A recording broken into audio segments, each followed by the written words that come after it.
We're in the Gemara Kesubos, Ayin Tes Amid Aleph. We're going to start again the Gemara, which we just started. 79A3. Then this is the beginning of the page. But in the regular Gemara, it's Ayin Tes Amid Aleph, 2, 4, 6, 7 lines in the end of the page.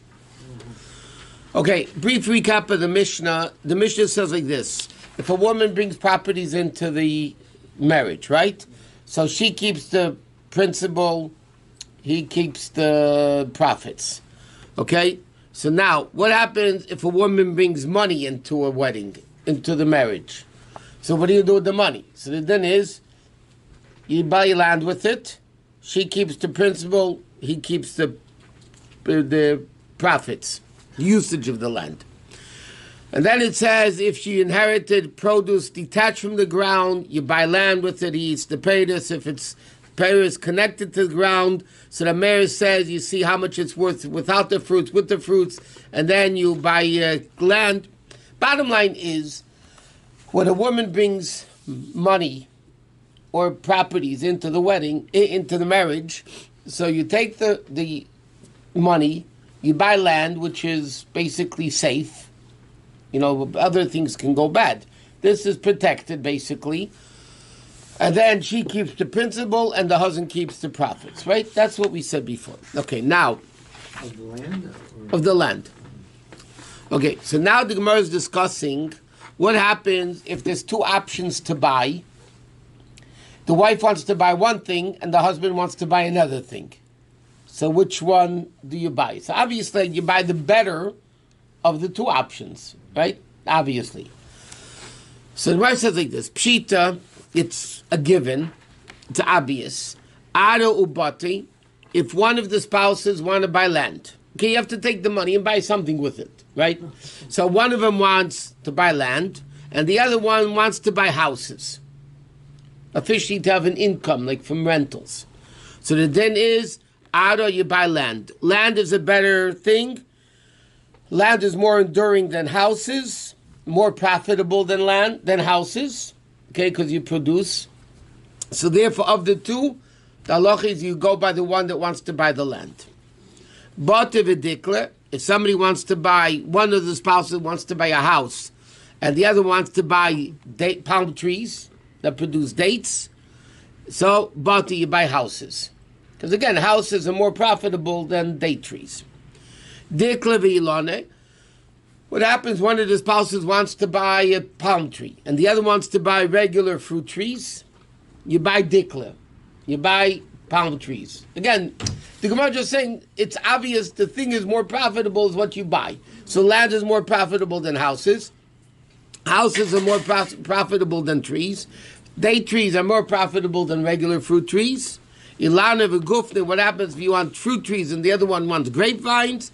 Ilana, you buy fruit trees. Because fruit trees are more profitable than grapes. Okay? Now, what happens, the Gemara says, that's obvious. The Gemara says, that's a given.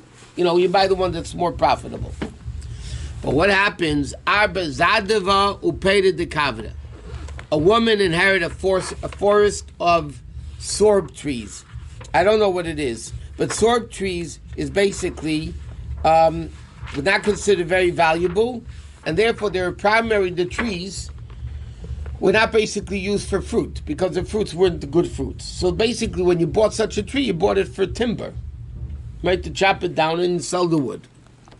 Upeda de kavra, or a fish pond. Okay?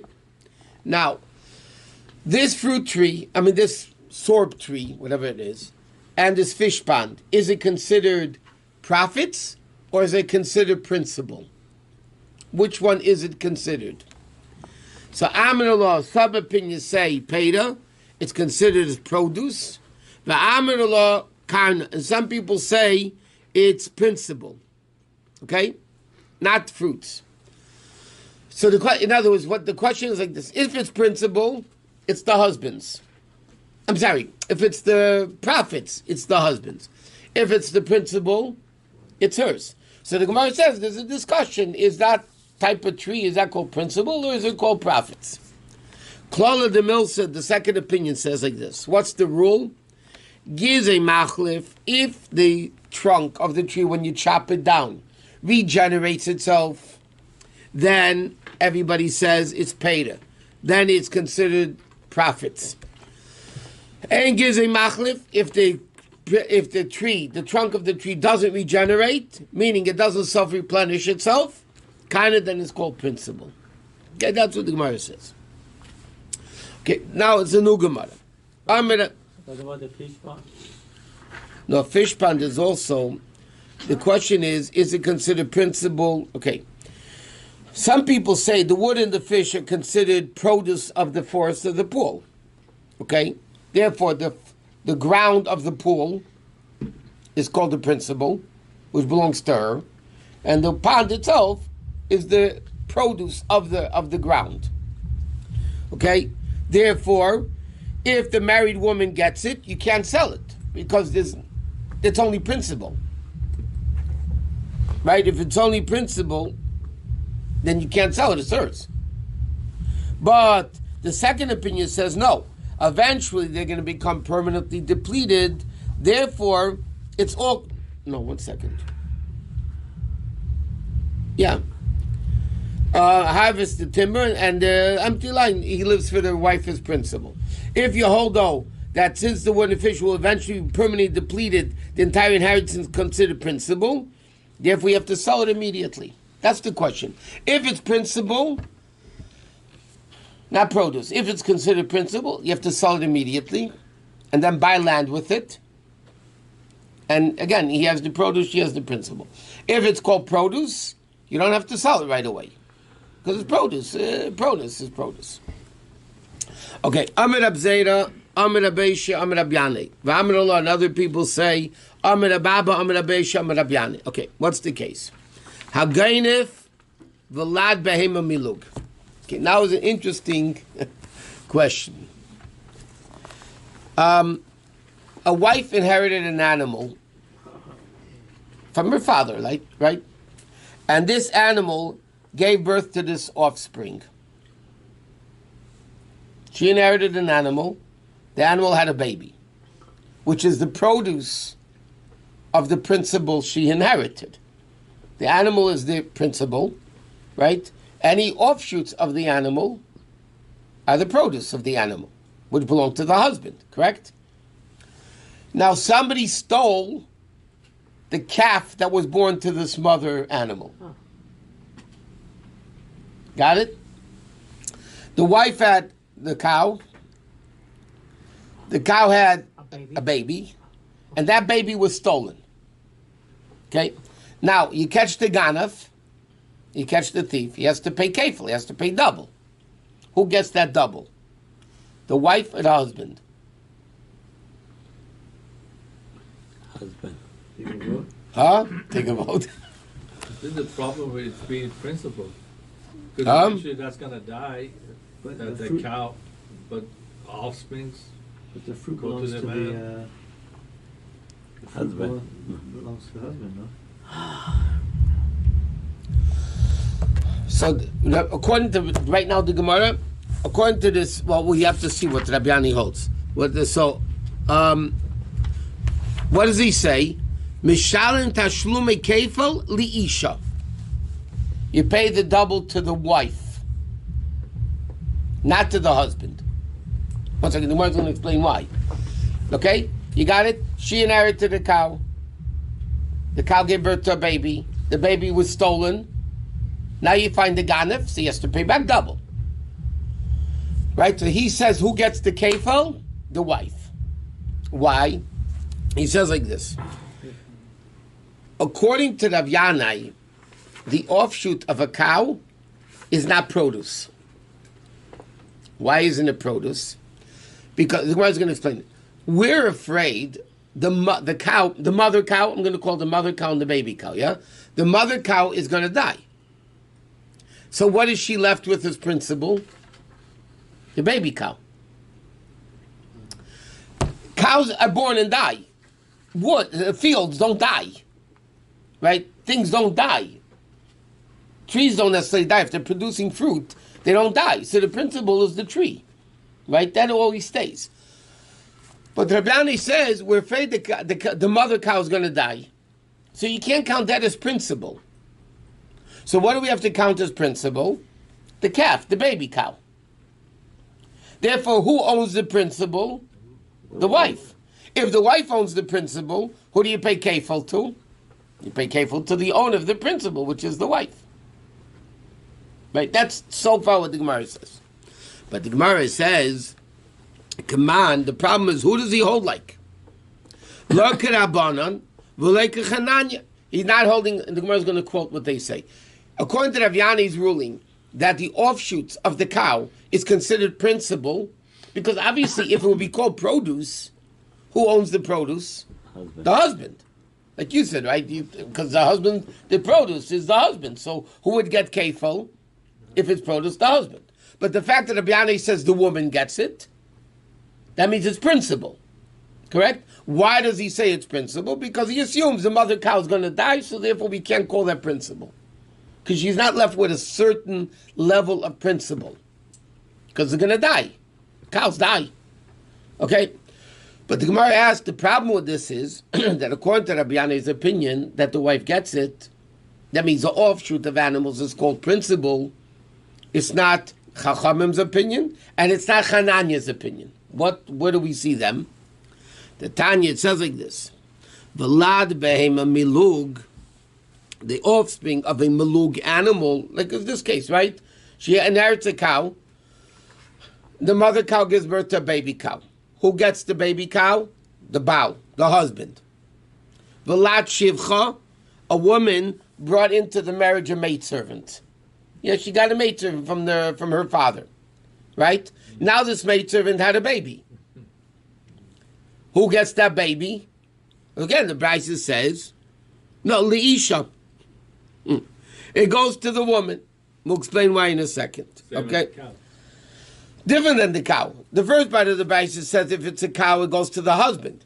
Then the Brisa said the velad of a shifcha goes to the woman. Well, the idea is the same. No, because the cow gives birth, the shifcha gives birth. oh yeah, yet over here it goes to the husband, here it goes to the wife. Chananya ben Achi Yeshai Amar, no. Asu v'lat shivcha milug, they made the offshoot of the maidservant, behemis milug, that it goes to the husband. Okay?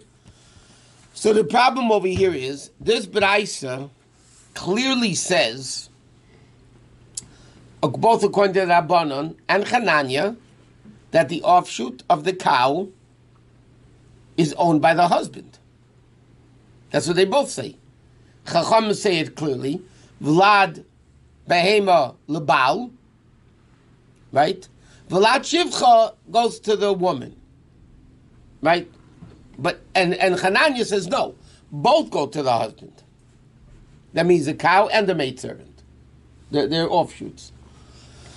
So the question is, Rabbi Yani says it goes to the woman, and both of these people say the vlad, the offshoot of an animal, belongs to the husband. If it belongs to the husband, he should get the kefil when it's stolen, not the wife. Why does Rabbi Yani say the wife gets it when everybody says it belongs to the husband? Are all these Tanaim or otherwise? Tanoim.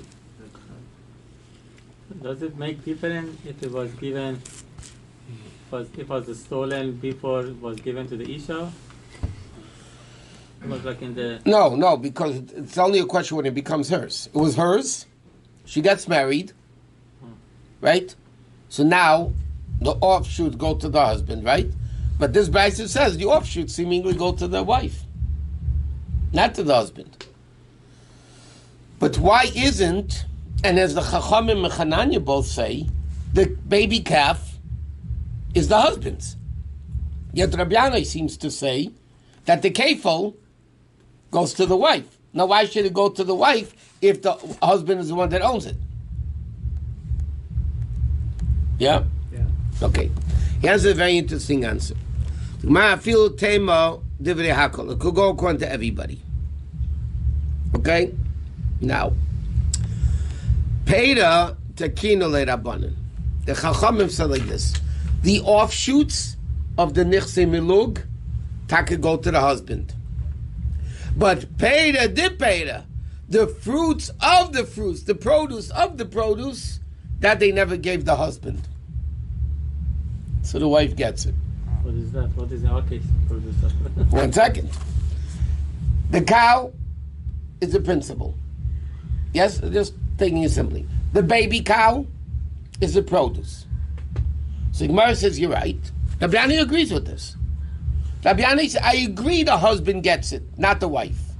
If it's stolen, why does the wife get the kefil? Because that's the produce of the produce. The produce is the baby. Right? And then when they get kefil, that's the profit of the profit. And that the Chachamim never gave to the husband. So now Rabbi Yanai says, no, I'm not disputing Hananya and Rabbanan. If a woman brings a cow into a marriage and she has a kid, yes, it definitely goes to the husband. Rabbi Yanai says, I agree with that. But if the animal is stolen, that's why, if you think about it, why does Rabbi Yanai say a simple case? If a cow has an offshoot, it belongs to the wife. He doesn't say that. He said if the cow has a kid, a baby, yeah, and the calf got stolen, then the kefil goes to the wife, yeah. But just saying that implies that the calf itself, taka, belongs to the husband. Or else he should have said a simple din. A wife brings a calf into the marriage, and the calf has a baby. The cow has a baby. It goes to the wife. He doesn't say that. He said if it's stolen and you pay kefil, then it goes to the wife. Yeah? So the Gemara says why? It's very simple, Rabbi Yanai says. The reality is the baby, the calf, belongs to the husband. But what did the Chachamim give? Because it's all Takonis Chachamim that the husband gets the produce, and that's all rabbinic decrees, right? So Chachamim say like this. Yanai says like this, that when do they get the payers? Only the produce. So the calf that the husband gets to use. But the fruit of the fruit, the kefil, that doesn't come from the animal directly. That means like this. What the Gemara is saying is interesting. The woman brings a cow. The cow has a calf. The calf has a calf. Eventually, right? Yeah? Yeah. So then the din is, that would be to the husband. The grandson. Right? The grandson. The grandson cow, yeah. Would go to the husband. Shouldn't go. That was the produce of produce. No. That's what I'm explaining. The Gemara explains not like this. It's produce of produce that's coming from somewhere else. Kefil has nothing to do with the cow. A cow is a cow, a cow. Cow. Grandmother, mother, baby. That's all offshoots of the principle of the original cow. Same thing.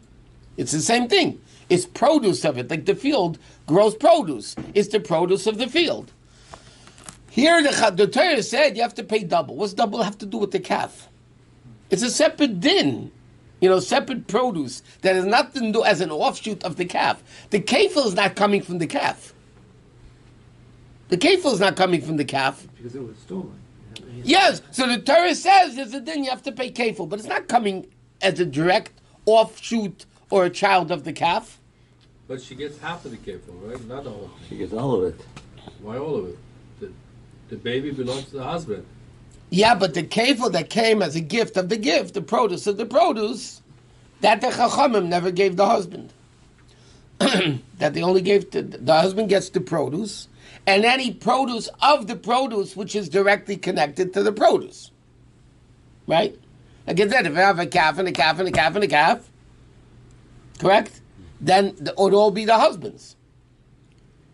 But and anything that grows on the calf, let's say there's a sheep, right? So it grows wool or, whatever else it may be, that's all going to the husband. That's not called offshoot of the offshoot. It's all the offshoot, right? But here, there's a different case. It's talking about, that was Rabbi Yanai's chiddush. Because the kefil is not coming from the calf, it's not produce that's growing from the calf. It's a separate din, the Torah says, You steal an animal, you got to pay double. Correct? That the Chachamim never gave the husband.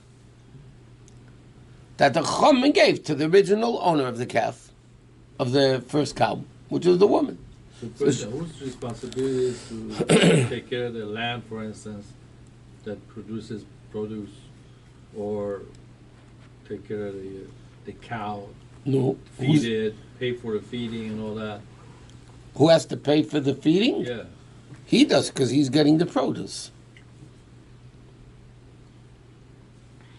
He's gaining by it, because normally when you feed a cow, the kid, the milk or the calf that it has from it is worth more than what you're feeding it.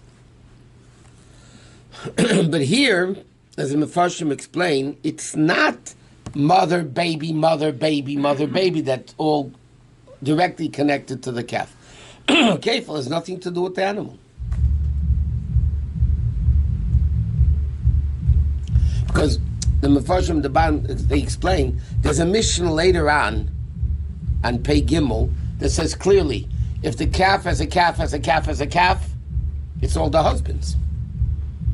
So what's the Gemara saying here? The produce of the produce goes to the wife. Produce of the produce does nothing with the calf, like kefil. So if the Ganav shechted and you have to pay 4 or 5 times the amount, shechted or sold it, that would all go to the woman. That's according to Rabbi Yonah. Yeah, that's what Rabbi Yanai says. So if she inherited a mod like a car, she has to buy real estate with it, or because eventually? No, because the cow still produces. So eventually it's going to die, but the produce is going to stay forever. One second, that's what the Gemara is getting into now. So if the baby cow gets stolen, the husband is out of money. Correct. Yeah. Whether it's found or not. If there's money, you buy land. Yeah, and the produce goes to him. Yeah. What happens if it flooded out and nothing grows? There's no produce. As it say in America, tough luck on the husband. The principle is still hers. The land is still hers. So why did it bring the case of the shifcha? Oh, 1 minute. Now the Gemara is going into the shivcha. That price it talks about Hananya and Chacham. It's not about Rabbi Yanai's case. It's Tam. A guy has a shivcha. She has a kid. So then the Chacham say he gets it. I'm sorry, she gets it. And Hananya says he gets it. Okay. So the Gemara says like this. Now the Gemara is not analyzing Rabbi Yanai's din. The Gemara is analyzing, excuse me, the argument between Hananya and the Chachamim, right? Hananya and the Chachamim both hold the behema, right? The calf goes to the husband. Maidservant has a baby, so over there was the argument. The Chachamim say it goes to the woman, right? And the Chachamim hold it goes to the husband. No, I'm sorry. Chachamim say it goes to the wife. Yeah, Hananya says it goes to the husband, right? Now the Gemara is trying to understand what's the difference between shivcha and the behema. By a behema that has a behema, everybody says it goes to the husband, and yet the maidservant has a baby. So then Hananya says it goes to him, and the Chacham say no, it goes to her. Maidservant has to nurse it, baby. No, that's a different story. 1 second. Bishleim leChananya, he says like this. I understand why Hananya holds the offshoots, both the maidservant, right, and the calf, are not the principal. Why? They hold lechashin and lemisa. We're not considered the fear of the mother cow or the mother maidservant that they're going to die. Remember we mentioned before, why is this offshoot, originally what the Gemara thought, why is the offshoot of the cow, why should it be the wife's? So you mentioned before, because the cow might die, right? And then what's the principle? There is no principle. So therefore the calf would become the principal. Correct? Yeah. So now the Gemara is explaining the machlekes. So according to Hananya, the Gemara says it's understood. The maidservant's kid belongs to the husband. The animal's kid belongs to the husband. Correct? Why? Because he says they're not, the baby is not the principal. Because we're not afraid the mother's going to die. Therefore, the mother cow and the mother maidservant is the principal. That she keeps. Right? The children of the maidservant and the children of the animal are profits, produce. So that goes to the husband. That makes sense. Right? But according to the Rabbanan, I don't understand. What's the difference between cow and maidservant? If you're afraid of Misa, that means we're afraid that the principal might get lost, and therefore the offshoot is the principal. So it should be the same thing for both. If you're not afraid of death, that the mother cow and the mother maidservant will die, so then they're both produce. What's the difference between shivcha and animal? According to the Chachamim. So he says like this: if you're afraid of the death of the mother, then then even the animal's offshoot should also not go to the husband, because that becomes the principal, and the principal the wife holds, right? But and Eloi chashina lemisa, yeah. But then if you're not afraid of death, afilu lat shivcha nami maluk. The Gemara is asking a very simple question: what's the difference, according to the Chachamim, between the animal's offshoot, we say is produce, and therefore the husband gets it, and the maidservant's offshoot goes to the woman because it's principal? Why is a maidservant's kid principal, and why is a cow's kid produce? That's the Gemara's very simple question. It doesn't make sense. Is it because of the human? No. The Gemara says, the answer is chashin and lemisa. We really are afraid of a death. Therefore, by a maidservant, we're afraid the maidservant's going to die. So what's the principal? Her kid. The maidservant's child becomes the principal. Therefore, who gets it? The woman. By an animal also, why aren't we afraid the animal's going to die and this new baby should be the principal? He said because by an animal, when they die, there's still something left of the principal. Like the hide. The hide. Oh. When a person dies, kaput. The maidservant dies, finished. Finito, right? So then what principal is left? Zero. Only the kid. Right? The maidservant's kid. Because there's no other principal left.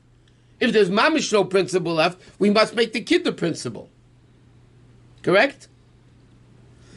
But by an animal, even if the animal dies, there's still principal left in the animal. What? He says, the ika ora, there's the hide, and therefore, even if the mother cow would die, yeah, like we are afraid they're going to die, but there's still principal left, which is the hide. If the hide is left, which is the principal, then the calf doesn't become principal. When does the calf become principal? When there's possibly no principal remaining from the original mother. And therefore, by a maidservant, the baby is considered principal. Because when she dies, there's nothing else left. How can the produce be more expensive than the principal? Because if the animal die, One second.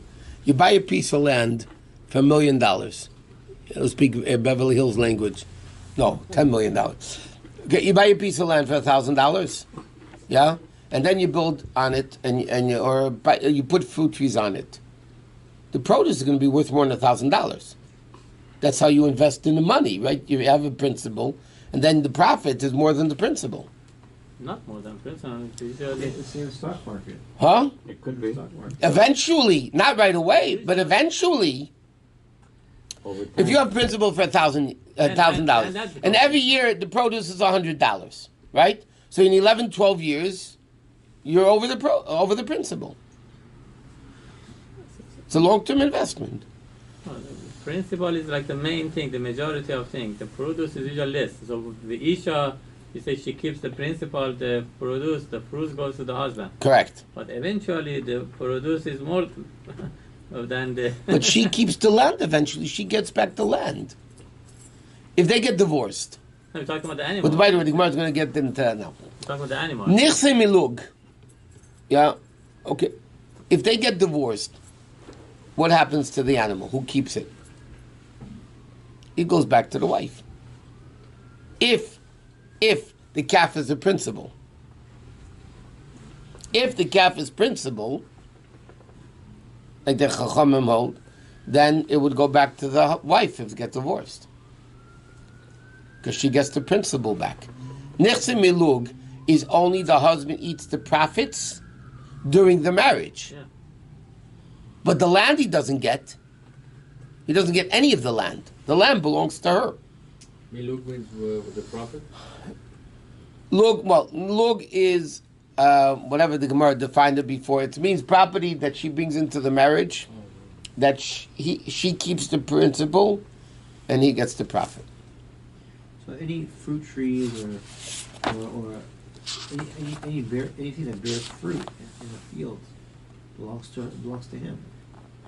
Okay, so Malug actually means plucking. Okay, it belongs to her, and he plucks the profit. What? All those fruit trees or anything on the land, it really belongs to him. She owns the principal of the property. She owns the property, right? The The trees. trees or the fruit of the trees? Well, Trees are the attached to the trees property. for the fruit. He owns. She brings land into the marriage, Right. and there's fruit trees on the land. Correct? Okay. The produce of the trees belong to the husband. The husband can't decide one day to chop down the tree. Why? Because the tree is hers. The tree is hers. He gets the fruit of the tree. Therefore, because he gets the fruit of the tree, she can't chop down the tree either. So if they get divorced, what happens? Well, if they get divorced, we'll see what happens with the produce that's on the tree when they get divorced. But bottom line, the land is hers and the tree is hers.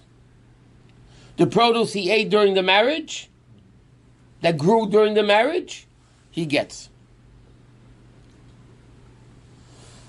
Next year's fruits, after the divorce, he gets, a fig is nothing. Zilch. Zilch.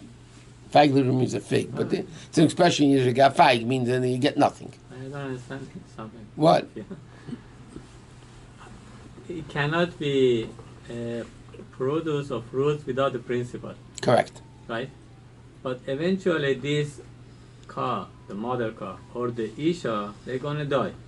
But the fruits, they're going to stay. So she's losing the principle, but the fruits, they're going to stay. It's not fair for her. It looks like the value of the produce is more than the principle. We're not talking about the land, we're talking about the mother car and the shifra. For sure they're going to die one day. Unless they are not getting divorced. They are married together. The Gemara is going to get into that now. Well, this mamish what we're going to learn now. Because the Gemara says that Rav Chia says in the name of Shmuel, the halakha is like Chananya. Which means they both belong to the husband. They both belong to the husband. Why? Because we're not afraid they're going to die.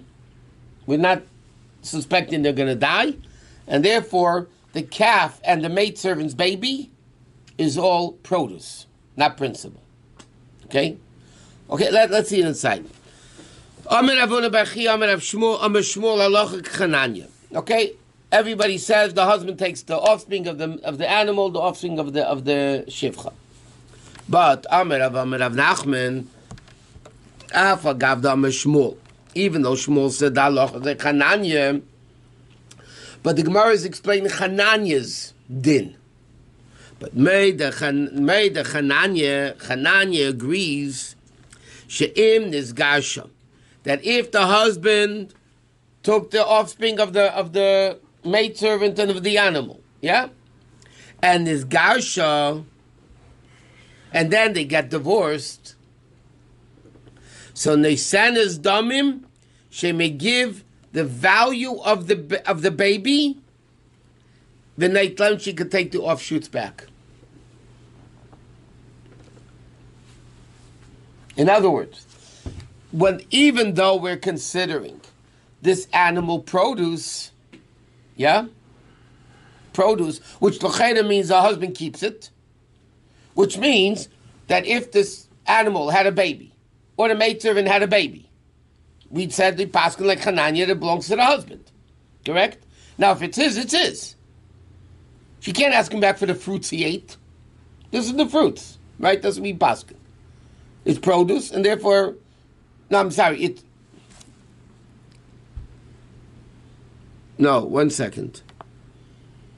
Hananya holds that the husband keeps both. Yeah, the husband keeps both. That's exactly what we're saying. The husband keeps both.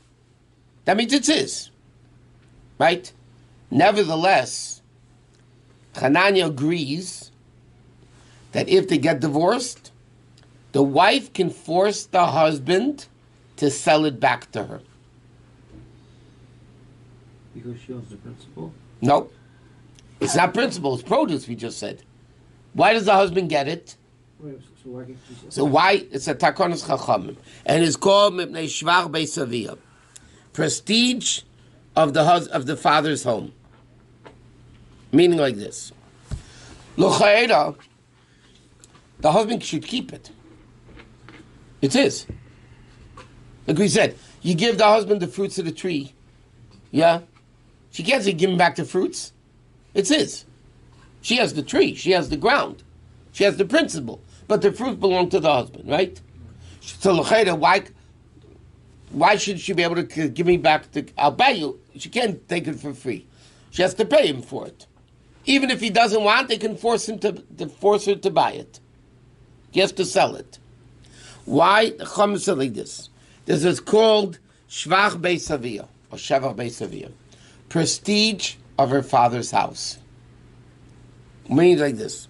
There's a Mishnah later that says important things that a wife brings into the marriage, this is a prestige of the father's house. A maidservant, is prestige of the father's house. It's like that she brought into the marriage this maidservant, you know what I mean? All that stuff. So if they get divorced, even though halachically it's his, but in order for the dignity of the father's home, they make him sell it back to her. Because this is the maidservant she brought into the marriage. So they make her sell it back to him if she wants. Even though Pidin it's his. Right? It's his. He doesn't have to give it back to her. Chamim said he doesn't have to give it back. He doesn't have to sell it to her either, technically. He said, no, I don't want to sell it. Chamim said you have to sell it back to her. Anything she brings? Not anything. This is certain things. We talk about the shivcha.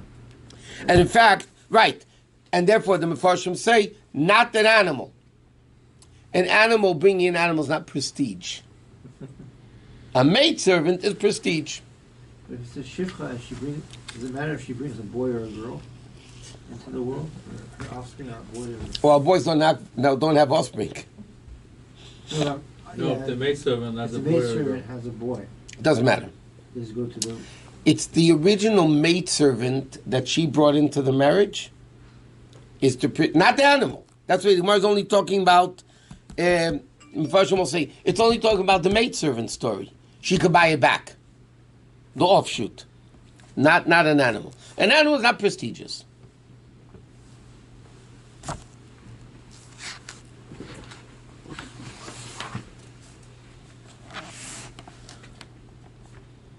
Okay, now next ruling over here. Amid of Nachman, of the name of Nachman. What happened? She brought in into the marriage, right? What did she bring? A goat for milk, or a sheep for shearings. You know, it's interesting. Certain animals, even oxen. The Gemara talks a lot in the various mitzvahs. We come a lot about this. Some animals are made to work, Like an ox. Some of them are made to work in the field.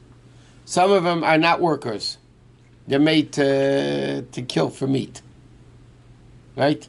Certain goats are made to shecht. Certain goats are made for shearings of wool. Certain, what does he say, tanagelis for the eggs or whatever it may be. Or palm tree for fruits. Yeah? That is called, he says like this, she brought in a goat for the milk. Or, she brought in a sheep for the shearings. Or, tanagelis the beitzasa, she brought in a hen for eggs. V'dekel pereza, a date palm from the fruits. So now who gets them? The husband gets the fruits, right? He can continue eating them until the principle is consumed. Meaning like this, even though the animal may eventually die, the date tree might stop producing fruit, the hen might stop producing eggs, yeah? It doesn't matter. He can take it all the way to the end. When we say he gets it, does that mean the household gets it too, or just him? Him, not her. It belongs to him. He can do with it what he wants. She can't tell him what to do with the produce. It's his. So in the case of, let's say, the tarnival, does that belong to her? Yeah. And the eggs belong to him? Right. The eggs belong to him. And the chicken belongs to her. The sheep belongs to her. The shearings belong to him. So what is the happening of Isha to bringing this? No, because the chayla, if eventually they're going to use, the principle is going to dry out. Yeah, that's No more eggs, no more milk, no more shearings. Okay, so l'chayla, then he's eating up the principle too. What the goat is not going to be worth anything anymore. Yes. So maybe he's not allowed to eat up the principle. He's getting rid of the principle. Yeah. Nevertheless, he's allowed to. Fruits is fruits. It's his. Eventually the principle is going to be depleted. Doesn't matter. So what is the gain for Isha? That's my question. What is she's gaining? She's living here as a... There's no gain, the Chachamim said. There's Nirsi Tzein Barzel. Right? This is all Nirsi Miluk. Nirsi Tzein Barzel means she brings in a piece of land. It's written in the Ksuba. It's evaluated for $1,000. Right? Yeah? All she knows is the husband now takes over the land. Not the profits. He takes over the land. What Nirsi Tzein, not this, what we're talking about, Nirsi Miluk. Nirsi Tzein Barzel means she brings the land into the marriage. They write in the Ksuba, she brought in $1,000 of land into the marriage. Yeah? Divorced to death, she gets back $1,000. Which means, if the land became worth $10,000, yeah? It's not hers, it's the husband's. He guarantees $1,000. And if it goes down to zero, the $5, he still has to pay her $1,000. The husband doesn't have money to pay her, they sell the land? They sell the land or in the estate, whatever it may be. Yeah. So if they get divorced and let's say it's worth $10,000, she keeps $1,000, he gets $9,000. Mm-hmm. That's Nirsi Tzein Barzel. Ironclad. In other words, sometimes for her it's better. She knows she has $1,000. Because it's a gamble. It may go up or down, right? So for her, but then Nirsi Miluk is a different type of property. It's not written in the Ksuba. It's written, for whatever reason, they didn't write it in the Ksuba. What is it? She keeps the principal, he keeps the fruits. When they get divorced, the principal goes back to her. Correct? Now the principal could be land, it could be a goat for shearings, it could be a chicken for eggs, it could be a cow for milk, whatever, who cares? Yeah? As long as it produces, the husband keeps it. It's the husband's. The wife has no say in the matter. So let's say in the case of the chicken, if we had the cow before, you said the cow gets stolen, or the cat gets stolen. So that's a different story, because that's the fruits of the fruits that don't come from the cow. Right, so let's say someone steals the eggs of the chicken. That's the husband's problem. That's the husband's problem. And if they find the guy and he pays double, It goes Her? Well, that was the Rabbi Yanai's din before. Right. Because that the Chachamim never gave him. Produce of the produce not connected directly to the property. Kefel's coming from God, right? So then she gets it. So what is the logic of this takana? She brings the chicken, and he takes all the eggs, the profit, and the chicken dies. She ends up without nothing. Meanwhile, he got all the profits. What is the logic of this? She's bringing something and she doesn't get anything. Thank God there's no women at the class. No. There's no women at the class. I don't think too many women listen online to this year anyway. The bottom line is, Al Pidin, whatever wife owns belongs to the husband. I'm not talking American law, which now is halacha, because if the American law is 50-50 community property, then that's what Torah says. Even today, that's the halacha. But just taking biblical law as is, yeah? It belongs to the wife, it belongs to the husband. They didn't need it. The Chachamim protected the wife by all this. Oh. How? No, that I understand. That- Why they did make takana? If there is such a thing, everything the woman has belongs to the husband. Why they made this takana? Oh, you bring chicken. No, because the Chachamim are benefiting the woman. Oh, She gets back to principle. this one's gonna And die you don't want to have eventually. a hungry husband at hand. Huh? You don't want to have a hungry husband at hand. Yeah, principle is gonna die eventually. So, So why are they protecting that? and if she would own the cow, it's going to die anyway. Imagine, let's say, imagine this chicken, let's stay for 100 years, okay? Wow. Okay, let's say. She didn't get anything. What kind of protection is it?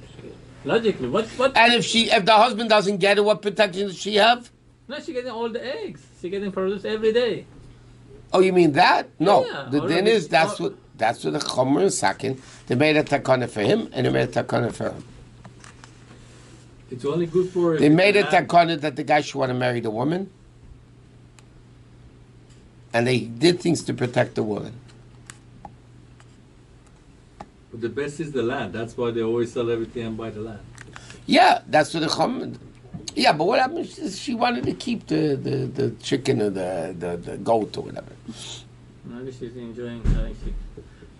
So the land that she has, was that she got it as an inheritance, or? Yeah. There's no other way she got it, unless she bought it as a single girl, Or the father gave it to which her. didn't exist in Gift. those days. Huh? Could be a gift. Could be a gift. Yeah. Could be inheritance.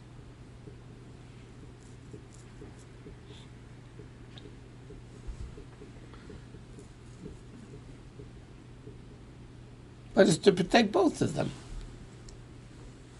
The husband should want to marry her, and she should be protected.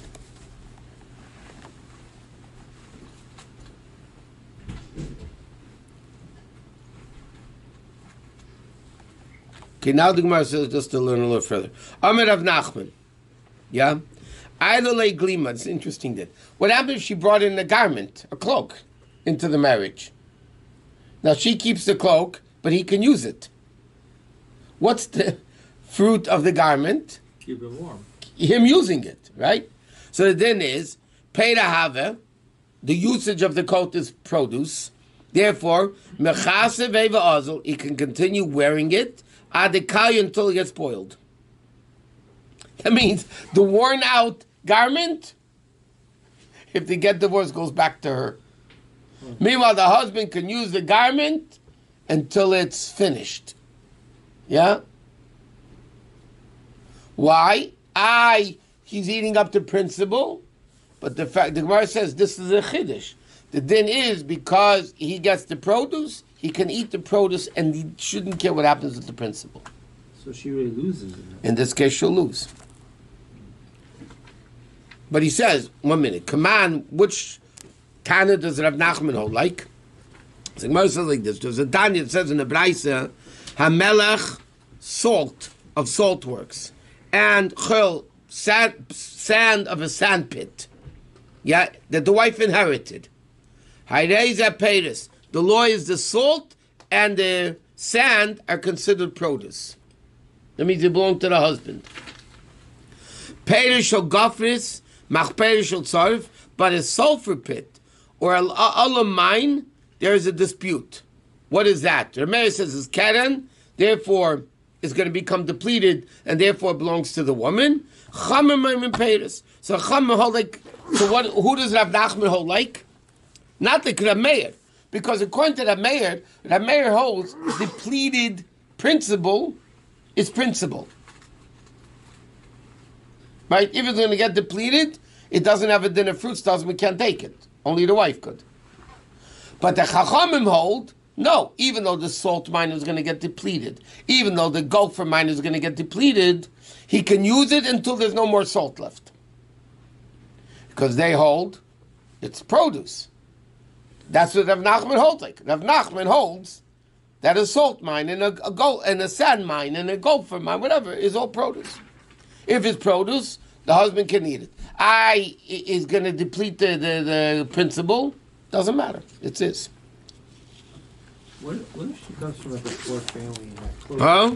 What if she comes from a poor family and like that cloak needs a lot to and take up people? It's not called Shevach Beis Avi. It's not called the prestige of the father. A garment is not called. No, but I'm saying she needs it to keep her warm, to get the warmth. So he has an obligation to give her garment clothing anyway. That's her husband's obligation anyway. It doesn't have to be this garment though.